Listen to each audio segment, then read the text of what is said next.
Hello, I'm Daniel, and welcome to the Emunah Project. We here at the Emunah Project are continuing in our series of videos with respect to information, education, inspiration, guidance, advice, and we are told by Chazal, our sages, that this world, Olam Hazeh, the world we live in, is merely a vestibule, an antechamber, a passageway, a hallway to the real world, Olam Habo, the world to come. But the things we can achieve in this world go to our credit in the world to come. Rav Zilberstein tells a story that brings this out. There was a Mashgiach, a kosher supervisor in a meat processing plant. Full disclosure, I am a Mashgiach in a meat processing plant. No connection between me and this story, however. But this Mashgiach arranged, there were many Jews who worked in this processing plant. This one was in Israel. And he would arrange for mincha afternoon services to be said. Well, one day they were a man short. One of the Mashgichim, one of the other kosher supervisors, one of the shochtim, one of the slaughterers, they weren't there that day. So he goes out to find a 10th man for the minyan, because he had to say Kaddish for his father. It was a yahrtzeit. He had to say Kaddish. He needed a 10th man. Yeah, can't do it without. He goes outside and he sees a Jewish man, a farmer, apparently not observant and not lettered, a scholar. Didn't know all that much. He said, "Could you please come in? We need a 10th man for a minyan." The guy barely knew what he was talking about. He says, "No, we need a 10th man. We need a censer. We need a minyan. I have to say Kaddish for my father. It's my father's yahrtzeit." Guy barely knew what he was talking about. But he was persuaded to go in and to join the minyan. Now, a little later on, another man showed up, and he was able to, he was free of his obligation, but he stuck around anyway to the end. He promised and he would. Goes on his way. 10 years go by. This Mashgiach, the kosher supervisor, now has he's working in Bnei Noach. This is close to the eastern part of Tel Aviv, near Ramat Gan, where my daughter used to live. I would go, in Ramat Gan, I would go shopping in Bnei Noach. He's in Bnei Noach, a very religious neighborhood, and he has a dream. This simple Jew, this farmer, comes to him in his dream. And he says, I was never an observant guy. I was dafka fry. I was an amaretz. I didn't know much of religion.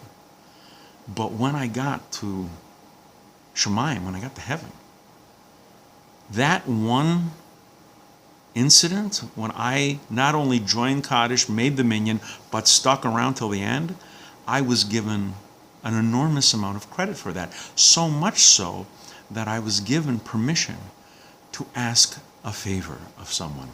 And I'm asking a favor of you, he says in the dream. I have a son who, like me in life, is totally unobservant.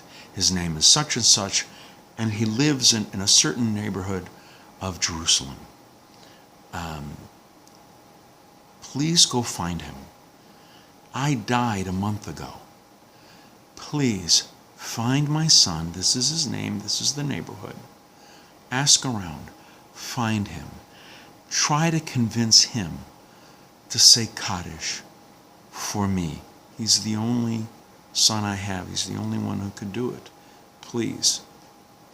The Mashgiach wakes up, takes a bus to Yerushalayim, takes the bus to Jerusalem, looks around this certain neighborhood, asks around. Finally, he finds this young man, this boy. And he says, "Is your name so-and-so? Is your father so-and-so? Did he die about a month ago?" He says, yes. Your father appeared to me in a dream. And he asked me to come to you, to find you, and to convince you to say Kaddish for him. And the young man, he says, are you kidding me?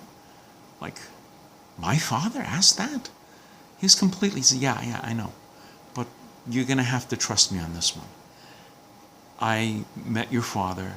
In fact, he was able to make a minyan so that I could say Kaddish for my father. And now he's asking me to return the favor for you. Please, say Kaddish for your father. And they weren't far from a religious neighborhood. They were able to find a minyan. And the Mashgiach stood next to the young man. And they recited Kadish for the farmer, for the father. This is the kind of merit that a person has been given in the next world for doing one mitzvah. It's doing one good deed, one meritorious religious act.